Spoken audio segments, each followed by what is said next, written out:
All right, welcome back to Worldy Unboxed. I'm Brandon here with Aaron. This season, we're exploring the small decisions that shape how kids move, play, and build confidence before sports ever get serious. Today's guest is someone I've known for a long time, and honestly, one of the reasons I was excited about bringing him on was I got a chance to see his story unfold in real time. James Horne is a former MMA fighter, entrepreneur, gym owner, and coach who spent years helping kids and adults build confidence through martial arts. But before all that, just like many of us, he was a kid who made a decision to go into a gym, and looking back, that one decision ended up changing the course of his life. James, thanks for joining us. What was life like before MMA entered the picture? First, thank you for the kind introduction. Life before MMA, that would have been anything before, I guess, about 21, 22 years old. If you go to the recent or the time just leading up to when I decided to go into the gym, it was a different me for sure. Was just in a place of unhappiness. I was overweight, like 240 very soft pounds, and just not in a happy place, to say the least. Grew up, knowing different and knowing that I should be different, but didn't really have a lot of guidance in those moments leading up to when I decided to start MMA. And from there, the rest is kind of history, as they say. I decided that I hated where I was more than what it was going to take to get somewhere else. So decided to do things different. Yeah, let's talk about the rest is history part and unpack that a little bit. So we'll stick with before you were an MMA fighter, before you stepped into the gym. What was young James like in terms of confidence? I mean, I have a take on it, having been able to kind of see you grow up, and likewise. But I'd love to hear it from your own mouth. Like, what was young James like? How was confidence? How did you interact with peers, etc.? It's very interesting just looking back from my adult eye.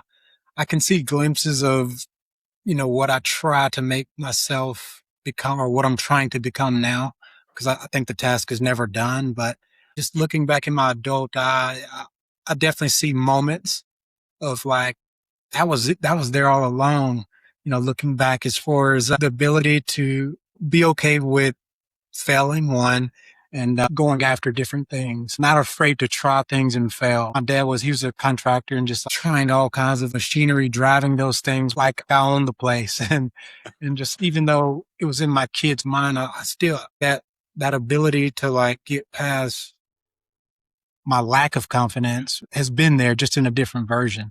I just had to unlock it a little bit in present day. That makes sense. And what were some of the things that kind of helped unlock it? Was it, maybe this was before even the gym, but what were some of the experiences that helped unlock that confidence that was buried deep inside of you? Yeah. So I truly think a lot of things, and I guess maybe I realize these things more so now because I am a parent and, two sons, but certain things that my dad did that, he passed when I was 11, but at certain ages, it was certain things that he had me do that I didn't realize he was building something. My earliest memory that I have, not just with him or anything, is it's without getting into all, it's a big tractor. It's in Pearl, actually. You can see it from the interstate. Like he's cutting down a tree with a chainsaw. There's a piece of machinery, it's, front end loader, if you know what that is. And he's having me on the ledge. There's a creek behind us, and he wants the tree to go the other way as he cuts it down. I was 4-ish at that time. He puts me in the tractor. It's like, it's my job to keep the tree as he cuts, push it down. And like, his ability to put trust in a 4-year-old is real deal. He has a chainsaw. He's pushing a tree down. And there was many moments where he put me in situations that wasn't necessarily, probably looked at so kindly by others, but those were moments that kind of shaped where I am, to build something in me to realize, okay, you can do something, or you can do more than what you think you're capable of. Just a matter of starting. And so that was a moment. I just always remember, like, I've been all across the country with him. See, he was a truck driver, and and just letting me do certain things on the rig that he just let me figure out. And so moments like that, I think, was the building blocks, if you will, of the present day me. They kind of went away, so to speak, and I had to refine them and reaccess those things. But my upbringing and just the way my dad was really played a huge role in kind of the man that I'm hoping to become one day. That's a crazy experience. And then having that, obviously, it had a huge impact in your life, being able to remember as a 4 year old kind of doing that. I have very little memory of 2 years ago as opposed to even thinking about like as a 4 year old. But maybe that's a product of my age. Definitely would not be trusting my 5 year old or 7 year old to do anything like what you were doing. I guess that was a different day, a different age, but that's really cool. And the fact that it has something to do with where you're at today in terms of growth. I think that's pretty awesome. And the independence, I think that's the big thing. Maybe that's the takeaway there, giving you an opportunity, a responsibility, and that allowed you to grow. And you can kind of use that and leverage that later on in life. What do you think you needed at that point in life, like prior to maybe getting involved in sports or prior to really hitting that maturation stage? So if you talk about post my father passing when I was 11, there Hmm. was a period in there where didn't necessarily have the guidance that a young man needed in early teens and things like that. And again, a lot of these views are from my adult eye. I didn't realize these things in those moments. I now realize, and Mr. Ray and men like that, where I didn't have a father, blood father, but there were certain men in my life that guided me. And again, these are things that I didn't realize in the moments, but there were certain people that put a covering, if you will, over me and asked me questions. And I remember I was probably, I don't know, I guess 13, 14 years old. And I remember just on Sterling Oak Drive, like I remember some of the guys, they're doing their Sunday drinking, if you will. And I remember them telling me to run because I don't know, I said something like, I can't run or something, or I can't, whatever. I don't even remember, but they're like, no, go run. Like, okay. And so, I ran or whatever. Ain't nothing wrong with you, boy. Like, get out there and just go run. And so moments like that. And I remember another moment when I was on a horse, like a a horse camp out. Yeah. And I remember there was a kid that was basically like Debo in my life in that moment. And he's a little bit older. He definitely could have whooped me at any point. It's not like I was going to dominate him if I just set my mind to it. And I remember him kind of Deboing my snacks and stuff that I brought on the camping trip for me. And we were riding in the RV, and a guy named Kenny Walker just told me, just as simple as you can say it, if you keep letting that happen, it's going to keep happening. And looking back on that, that's all he said. He didn't make a big deal about it. He didn't preach to me about it, but he just was like, hey, if you want that to end, you're going to have to do something about it. And on that same camping trip, I thankfully didn't have to fight because I was going to get beat up for sure, but just stood my ground like, hey, man, I'm not doing that. And so moments like that, to go back to your question, moments like that, having the right people put in my life, whether on purpose or not, has guided me along the way to where I am now. And can't be over thankful for having those men in my life to be able to guide me and lead me to hopefully something better.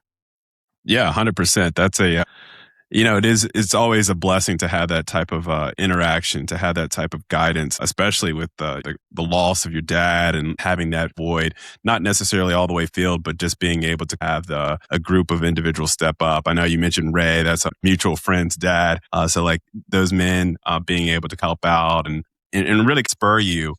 I know you mentioned that situation, standing up to the Debo in your life. And for those who may not be familiar with the Friday series, that's the guy who goes around and takes things from Craig and Day Day. But digressing back to the point, you ended up walking through the doors of that gym that day. Was it because of those things? Was it because of the experience with the Debo types, or was it a confidence thing? What led you to go into the gym that day? Yeah. So the first day that I went to the gym, it was, like I said earlier, I was in this not great relationship. I was overweight, and this is kind of a battle cry picture, so to speak, that I put up all on my socials and stuff like that. But there was legitimately just one random day I was like, you know what?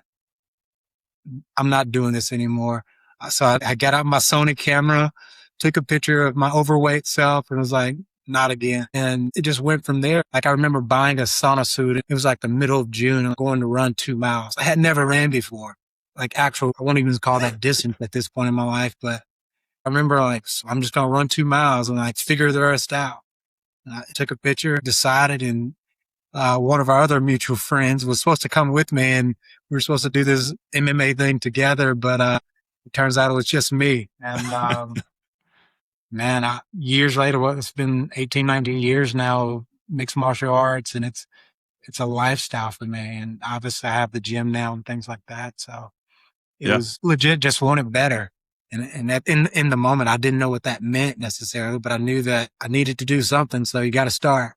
Yeah, right on. Did it feel big at the time? Did that decision feel like, okay, this is an impactful decision at the time, or was it just like, No, okay, man, I don't think that decision even felt big until I had my first fight at 170. And I go from 240, like, again, I can't emphasize enough, soft 240, um, to fighting at 170. I didn't have that thought there was a big decision at all until maybe at that point. At this point, and a jaw broke later, that's probably a year and a half or so later before I even like, maybe that was a big decision in my life. Maybe it wasn't. I don't know. Let's see. Like owning a gym and all those things I just didn't want to be fat. Like that was it was as simple as that to me in the moment.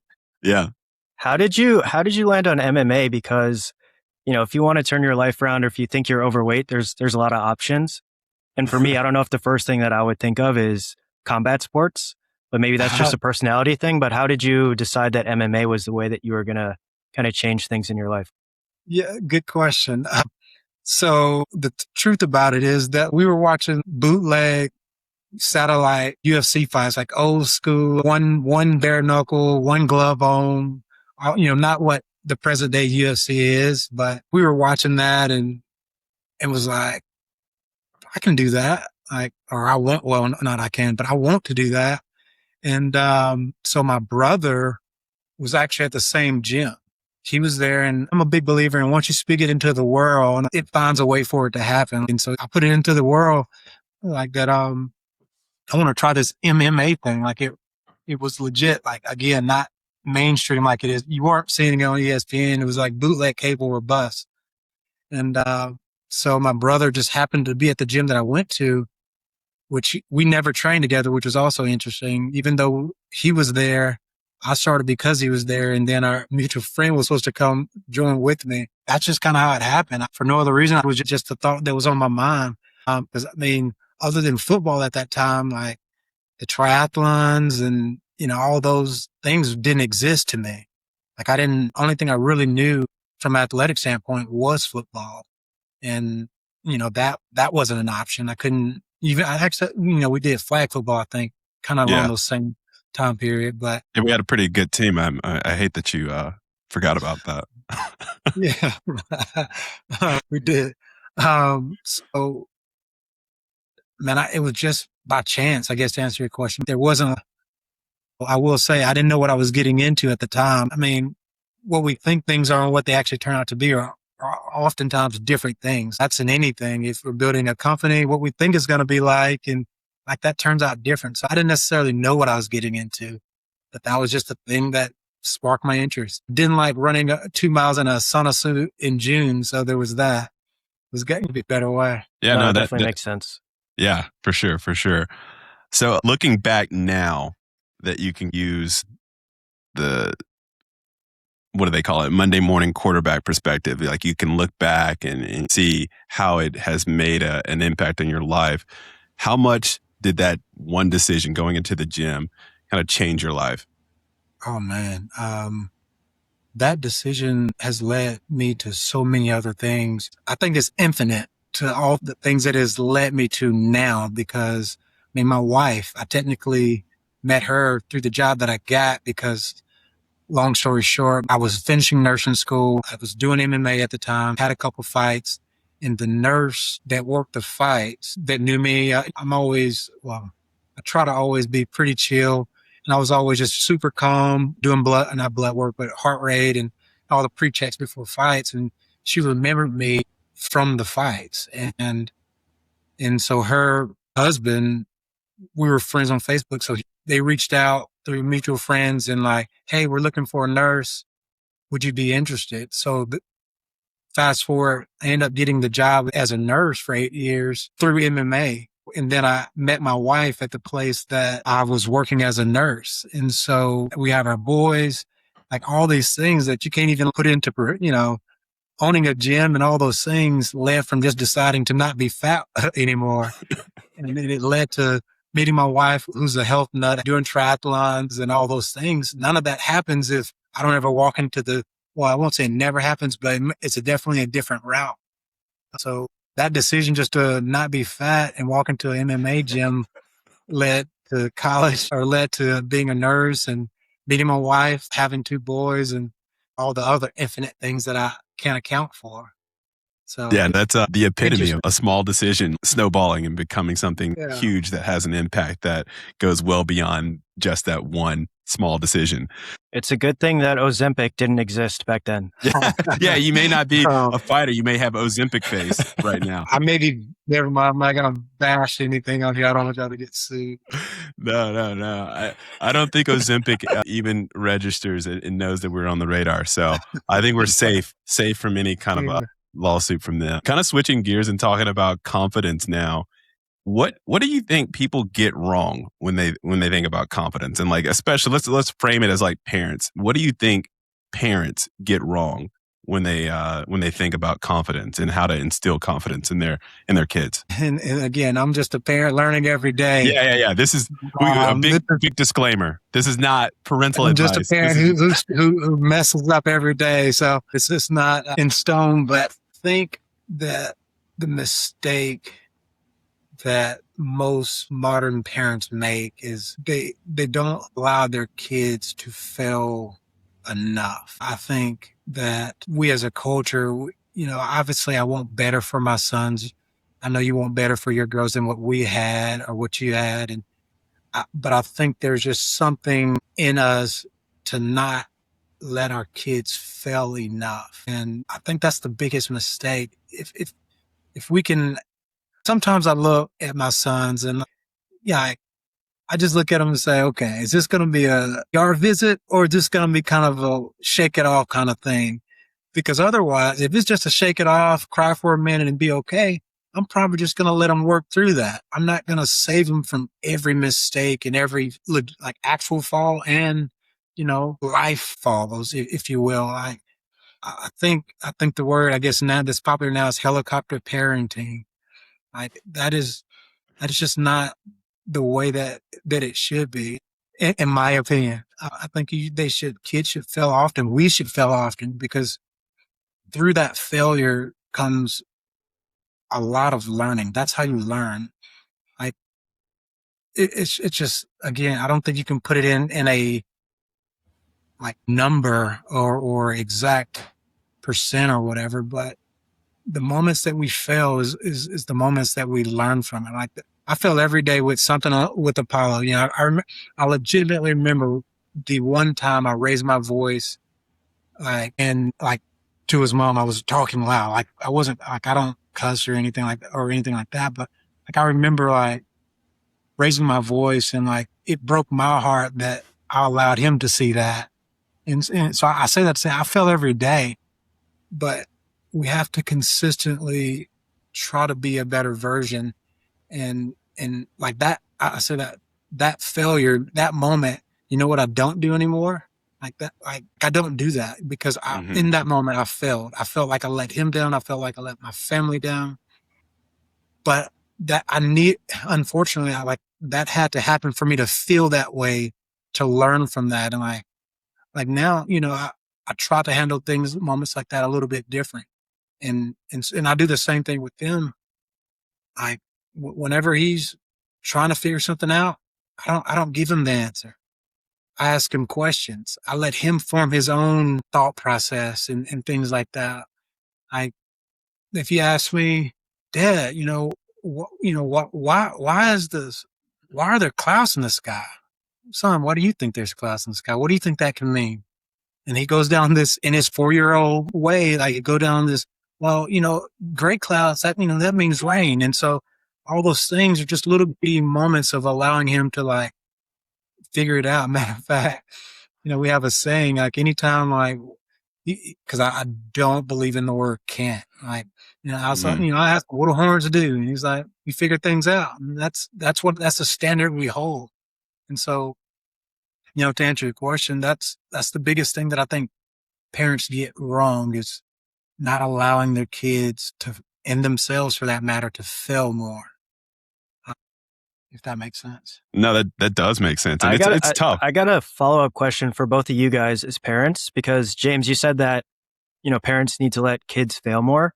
In a sports or athletic context, what does that look like for you guys? Like, how do you let your kids fail in those contexts? Yeah, that was definitely, I think I was going to go down a similar path. Like, it's very easy, not very easy, but it's easier to allow failure to happen in the home. Like, okay, yeah, you're not going to climb up on that chair. I'm going to watch you. Okay, yeah, you fell. But no, it's different when they're competing on, it's a small stage, but it's still a stage. It's in the public eye. They're playing a game, and it's very hard, especially when you have a background as an athlete, to not live vicariously through your kids while they're playing the sport and wanting them to contribute to the success of their team. And you see them doing something and you want them to succeed. You don't necessarily, want or even think about like allowing failure to enter the picture. Obviously, it's extremely beneficial. It's very helpful. It ingrains a lot of lessons that they can kind of carry on beyond just the success.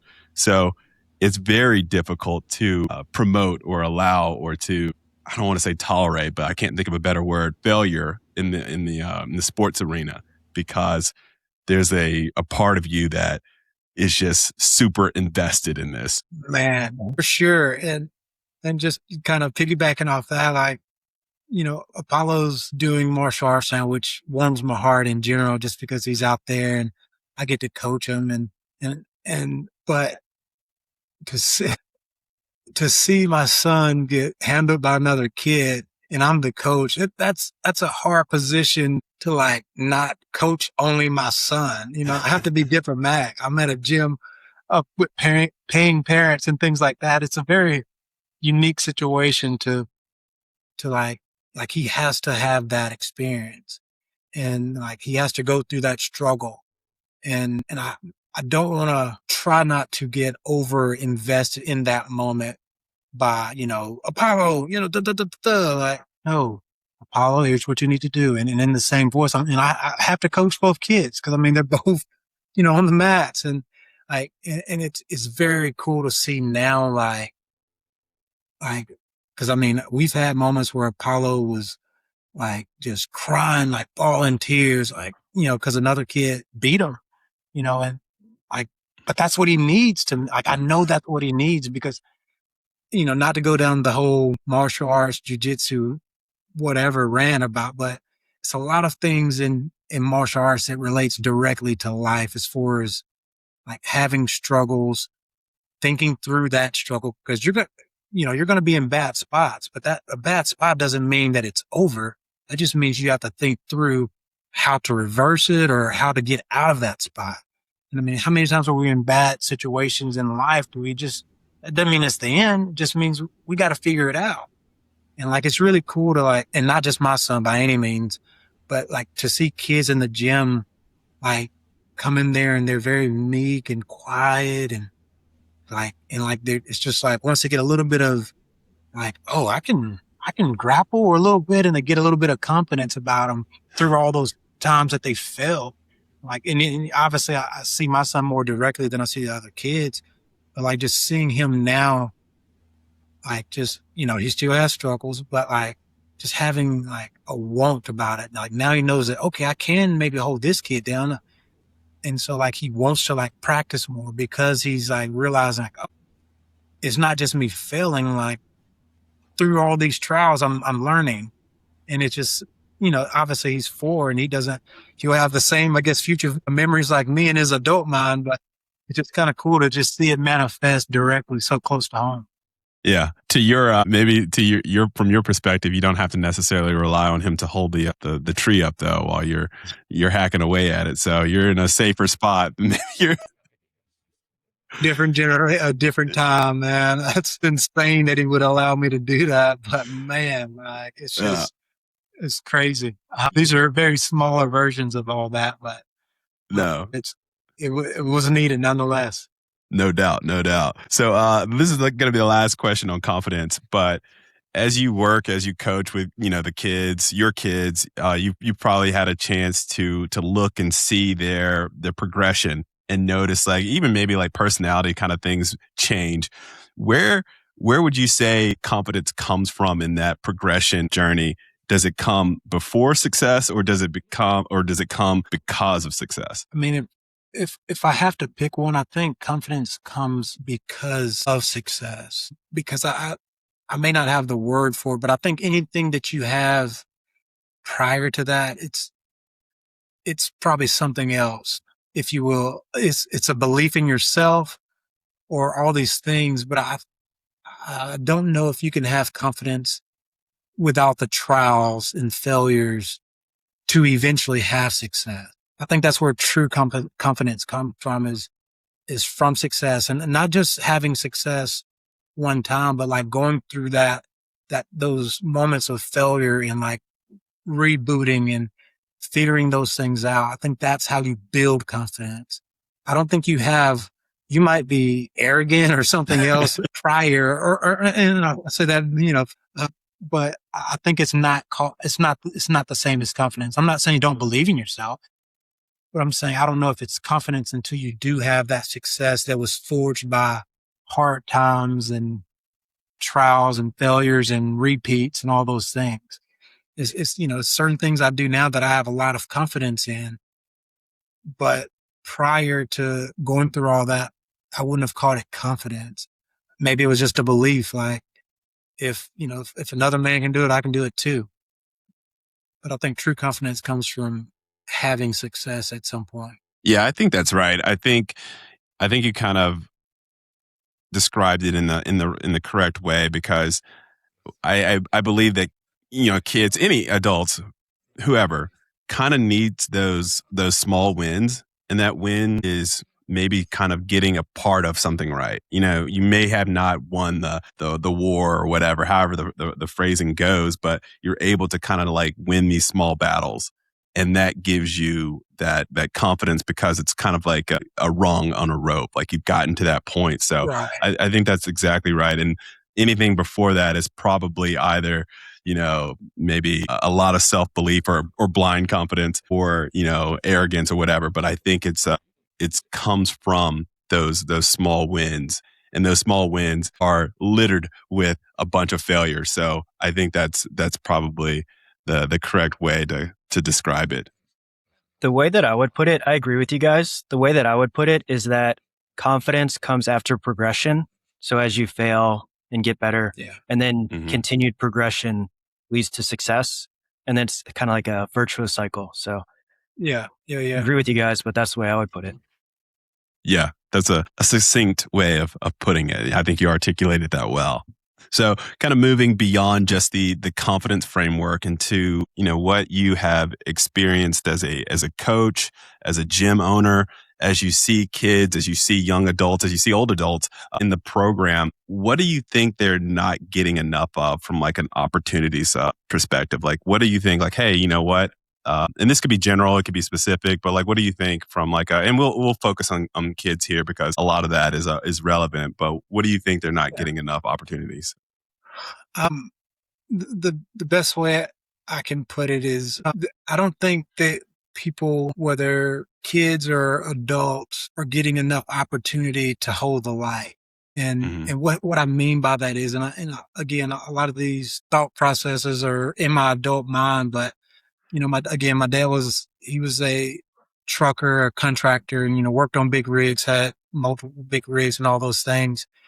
But I remember, it may have been 8 o'clock at night, 7 o'clock. It felt like midnight to me in those moments. But I remember my dad having me hold the light.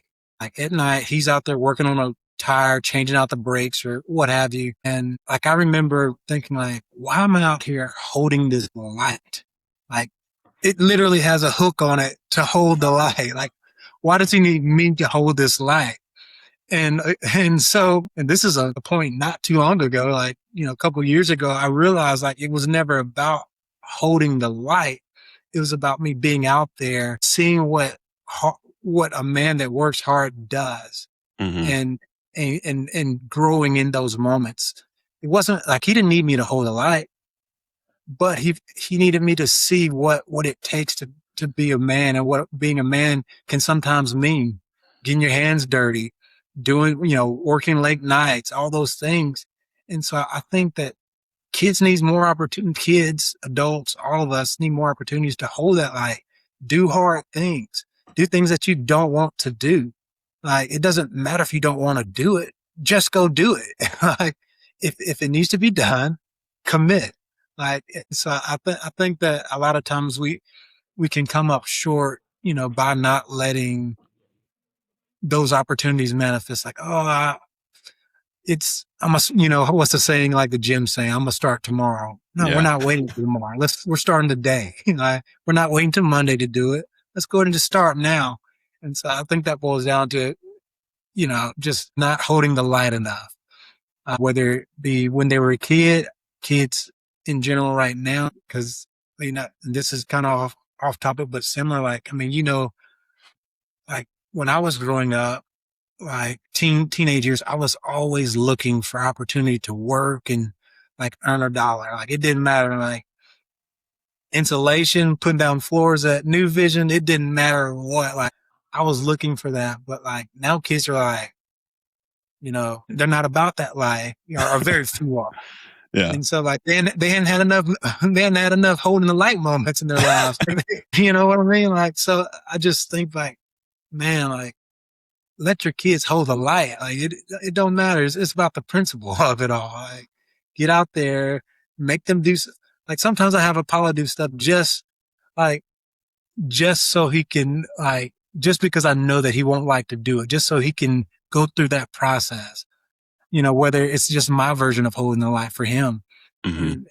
And I think we need more of those things. Do things that you hate. Do things that you don't like doing. Yeah. And how do you communicate some of those things in more of a kid-friendly way? Because a few times you've said that you're looking backwards with an adult mindset, and we're all adults now, and we kind of know what we did that we hated when we were kids that have helped us now, or things we wish we had done a little bit differently. So how do you take that wisdom and then package it up in a way where it actually resonates with the kid? As in like speaking to a kid, or speaking to them or helping them understand why you're having them do these things that maybe they don't want to do or that are uncomfortable. The best way that I can put it, it's somewhat indirect, and in the way that I like. Anytime Apollo, my oldest, my 4-year-old, anytime that whether it's on the mats or whatever it is, like he might be trying, just can't figure out I'm just trying to think of like a actual, like, it's not even like a grappling type of thing, but like something where he was struggling to figure out. And I'm like, when he says that he can't, like, I'll tell him, no, you just haven't figured out how to yet. Like, one, positive affirmations. Like, I'm always, like, I don't tear a person. Well, I try not to tear a person down, and like building them up. Like, how do you think we could do this? Again, I ask a lot of questions. Like, what's a way that you think that you could, if you can't lift that, we lift weights and, we train in the house and all those types of things. Like, how can we do this?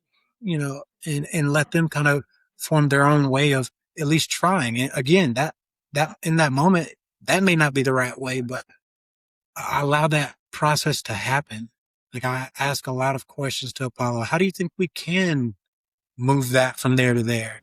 well, you can't pick it up, but I don't know. Like we have this med ball. It's heavy. It's called an echo ball. Shout out to Rogue Fitness. So, and it's, I remember a time when he couldn't, like we were working on the garage or something, and he wanted to pick it up, like we were doing ball signs or something, and he couldn't pick it up. Cause he was helping me put everything up or something like that. And like he couldn't pick it up. And I was like, well, if you can't pick it up, is there something else that you could do to get it over there to put it up? Well, and he, in his 4-year-old, ways, it's like, I can roll it. So you can still get it over there. You can still get the job done, but maybe it wasn't exactly how you thought. So that's what I try to do, is ask questions, let them get to their own solution. And sometimes that means me guiding him a little bit to it. Sometimes that means he gets to it on his own, but not forming the answer for him and saying here, or, okay, I'm in a rush. Just let me get it. Like, no, slow down, talk through it, because they need those moments. And it's not always convenient to do those things, but it's the process. And I think that process is necessary. 100%. I think in law school, we would call that the Socratic method, where you turn around the question or the experience onto the student and have them provide the details as to how to accomplish it or what they would do in that situation. So no, I think that's really good. And kind of going back to the holding the light, I think that is a really cool way of framing it and allowing kids to have those type of experience. Anyone, but like, in this particular situation, we're talking about kids. Now, holding the light in baseball or tennis or golf or even football is a little bit different than holding the light in MMA. And it could probably, I'm guessing, and this is just me, like as a parent, be a bit difficult for parents to either allow their kid to hold the light, or B, hold the light themselves when they're participating in a sport like MMA. So where do you think parents accidentally get into the way of holding the light, either for themselves or for their kids? Well, I don't want people to hate me. Yeah, no. That's a tough one. Maybe that's an unfair question. I mean, when I was a nurse, I worked at a sports medicine clinic, and, there was countless times where it was pretty obvious that the parent was living through their child in typically baseball, but it was like, they would, and, I'm making this up a little bit, or being a little whatever, but, little Timmy, they would come in, little Timmy's, he's 11 years old. And they would come in like, little Timmy's, his shoulder's hurting, doc. And like, I don't know why you only had 11 games this weekend. And, is there anything that you can do to get him back ready for this coming up weekend? It's like, kid just needs rest. And like, he's 11. He just, he's not, his anatomy is not even meant for those things just yet. And like just seeing moments like that, it just makes me think like, man, maybe we as parents need to step back a little bit. I think parents mess up in like thinking or trying to make their kid the next this or that. I believe that, not everyone's going to be this or that, but what we can do, like we have one rule in our house. You're always going to do something active. We don't personally, obviously we have our hopes for what those things are, but as long as you're moving and being competitive, that's where we draw or that's where we stand. Like, you don't have to go out and pitch every weekend and things. And we're just trying to like force our childhoods or our wanted childhoods onto our kids versus letting them be a kid and live their lives, be active, have fun playing baseball, but it's okay if they miss a game or they don't play travel ball or what have you. I'm not saying, and I'm not saying that we shouldn't push our kids, but it's a very distinct way of pushing versus like projecting, I guess, if you will, like projecting what they should be. And most athletes, most Olympians, they don't even have a specialized sport into their teens. So, I mean, that shows you right there. I mean, that's fact. So I just think Go ahead. keep going. I just think they get in the way of themselves by projecting what they wish their childhood would have been or could have been or all those things versus just letting the kid be a kid. And I mean, if you start something, you're going to finish it. But, we don't have to sign them up for every, AAU game and all these things. Like, it's okay for them to be a kid too. I think you mentioned that it's important for your kids to be active and competitive. I'm curious why the competitive piece and what it means to you. And I'm speaking from my upbringing, of course. And I think like a lot of times I say to my wife, like the world, like, again, it's probably hard for my wife to to understand some points that I say. Maybe it's because of the person delivering the points but like there's some, I say to her often or sometimes that like the world is not going to cuddle them and baby them. The world's just going, it's, I think back to that Rocky scene, shout out to Rocky right there. I just think back to like moment, like the world's not going to just let you become what you want to be. And I think having an upbringing or life experiences that promotes challenges and competitiveness is a good training tool for life scenarios. I mean, because I can't speak for a lot of sports, but at least in martial arts, there's a lot of moments that you have to, you're competitive one. Otherwise, I mean, it's pretty obvious when you lose, you're submitted or you tap, you give up. I mean, that's, it's very like, it's not very hard to distinguish who won and who lost, in a grappling match. When you tap out, that means, live to fight another day, maybe. But I think having a competitive spirit goes a long way in the real life scenarios. And I forget the book that I read, but I really, I like the way that she phrased it. Like, I'm not raising a 4-year-old. I'm not raising a boy. I'm raising an adult. And that's my sole purpose is to raise an adult. And I think, to answer your question, is having those moments of competitiveness and all those things translates over into life scenarios in some form or another. Does it translate over directly? Maybe not, but there's small little, what's the word? There's small little, like takeaways or all little takeaways, if you will, that your brain's, for instance, this is all like and this is a little bit sidetracked, but like, I just remember like when I was training for this Ironman or Ironman 70.3. And like, I remember my first open water swim. Like at this point, I had taught myself how to swim. I knew that I could swim and I could swim a really good distance. But my first open water swim, the first moment that I felt my feet not be able to touch the bottom or see the bottom, like legit lost it, like was about to drown myself, like in a wetsuit, can literally just calm down and float. But I was panicked, like, and I remember the guy who I was out there with, he was like, bro, like, I'm going to have to knock you out if you don't calm down. And like something about just him saying that to me, it kind of made me grin and like, just relax. Like, what am I doing? And so go fast forward to the second time that I went to open water swim.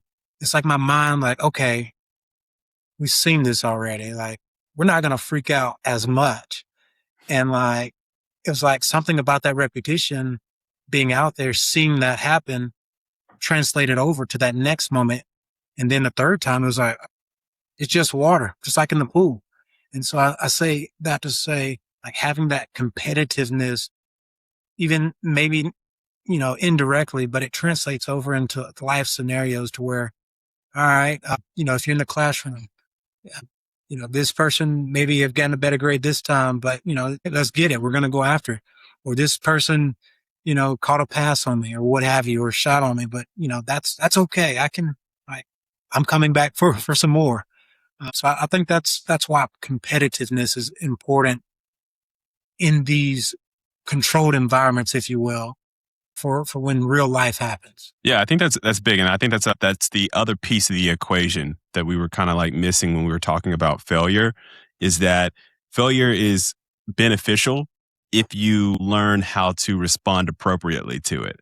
So, like, if you are not responding well to failure, if you're not like getting faced with adversity and growing out of it, then you're probably not getting as much out of failure as as you possibly could, and really being able to learn that, hey, I'm going to take this experience and not only use it for the same or similar experience down the road, but I can also take it and interpolate it and use it in another way when I am faced with difficulties on the job or difficulties in life or whatever it might be. So I think it is something that you can kind of use the competition, which is going to end up resulting in a winner or a loser in most cases.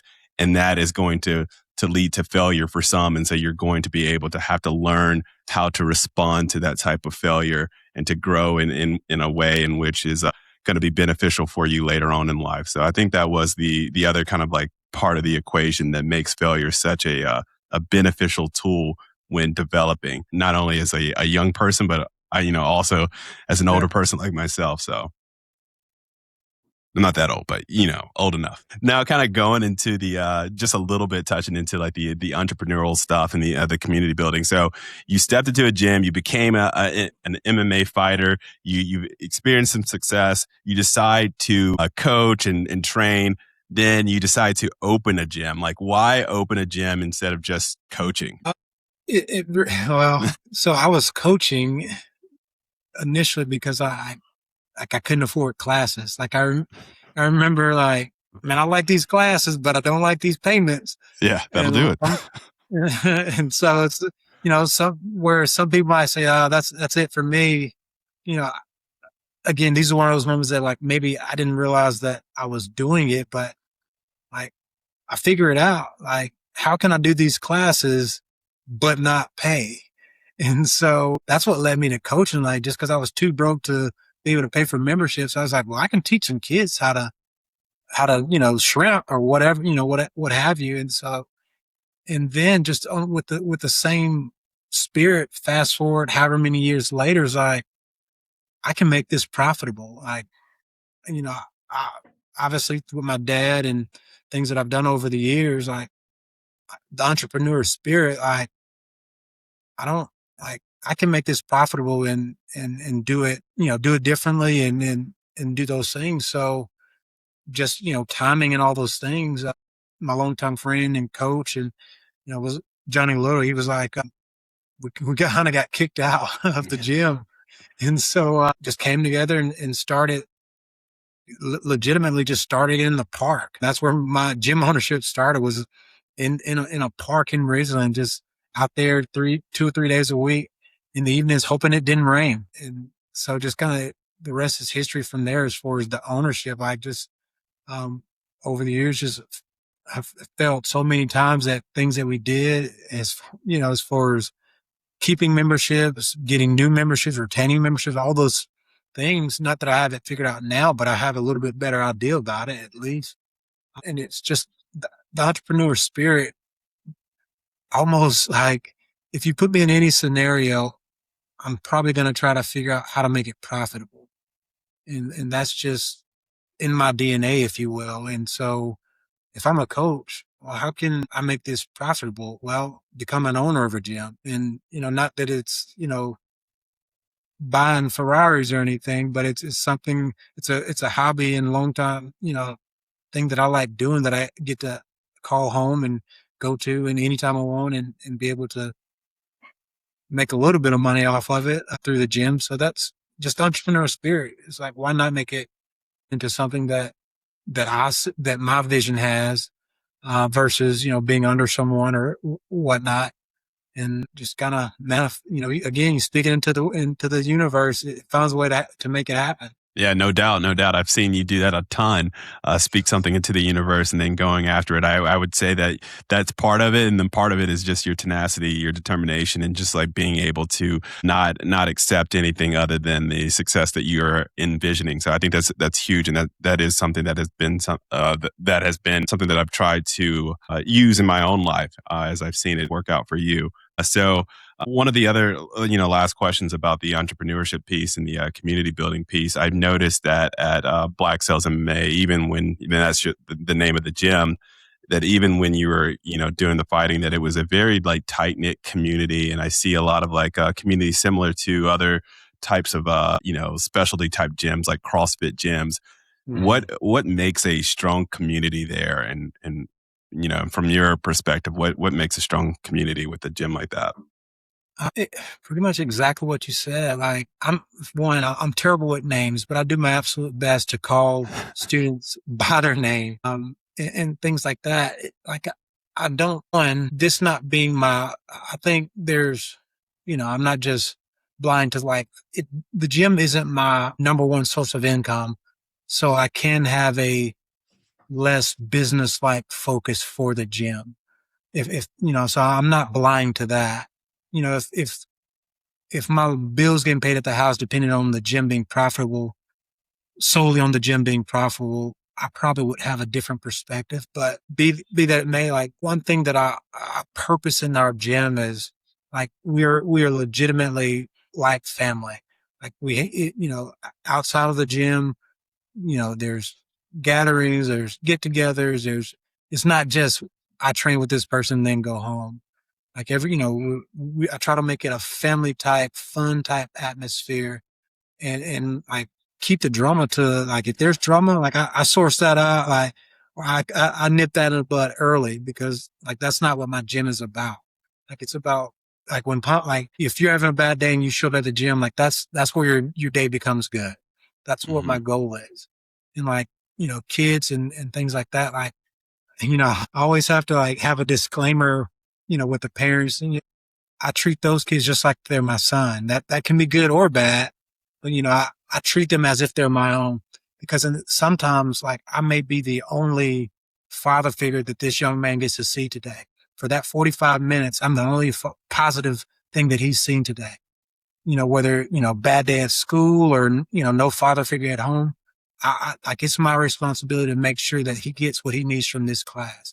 And, I'm drawn to those type of scenarios, you know, a little bit more just with, not growing up or, with my father passing at 11, but like making those things matter in the gym. Like this kid isn't just a membership to me. Like this kid is for this 45 minutes, he's just like my own. That means I'm going to expect a lot out of him and I'm not going to let him quit on himself.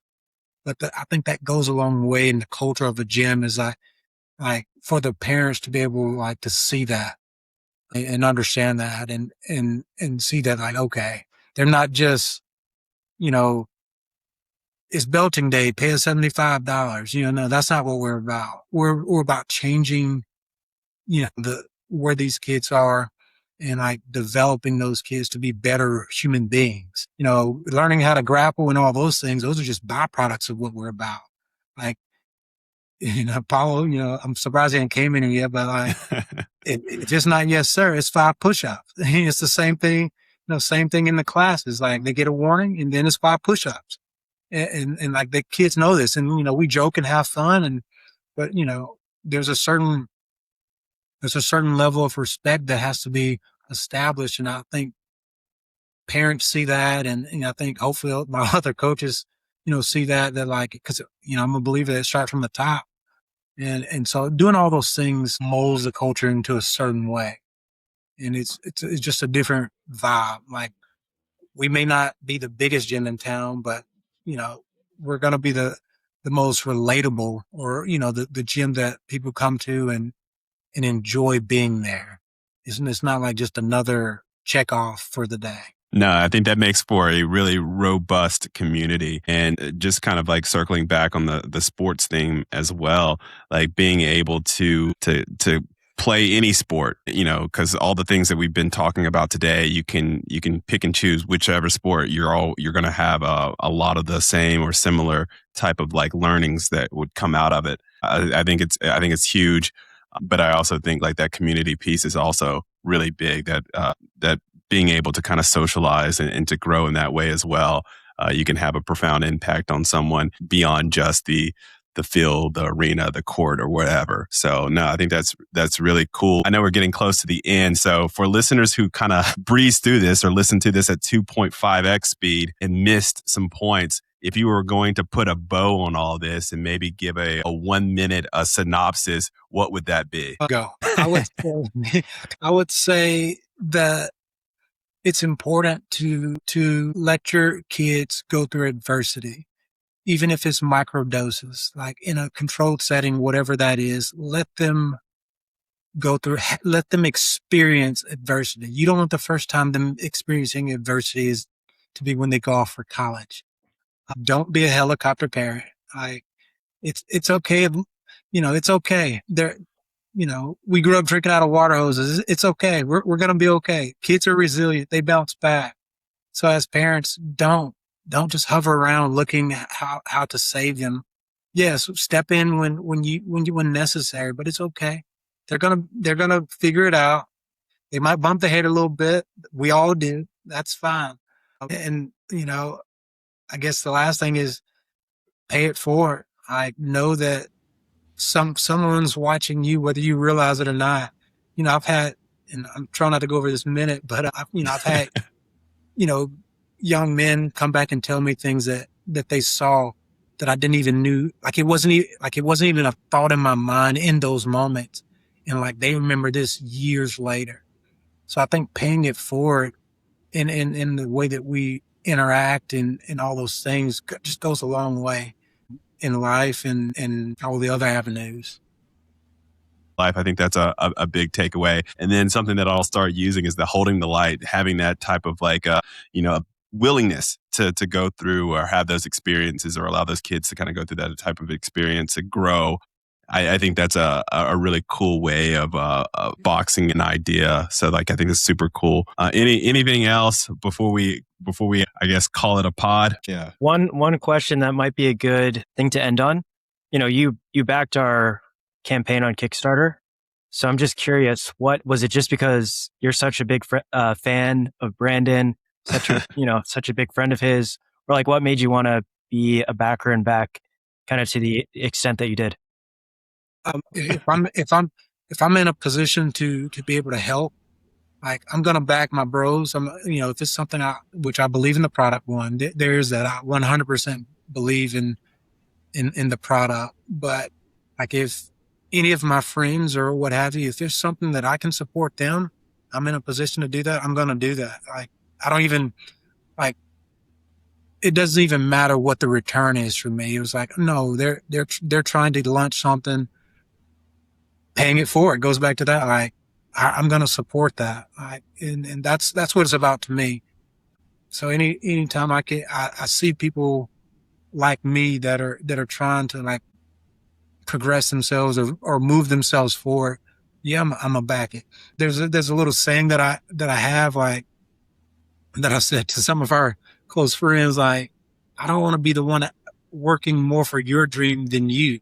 Don't let me outwork for your goal. That means if someone's putting in the time and work, I'm all about helping and don't. And so it just goes back to that's just what I believe. I believe it's important for us to, hold each other up and if we're in a position, there was many people, probably things I don't even know about, people that helped me and along the way to get to where I am. I didn't do it by myself.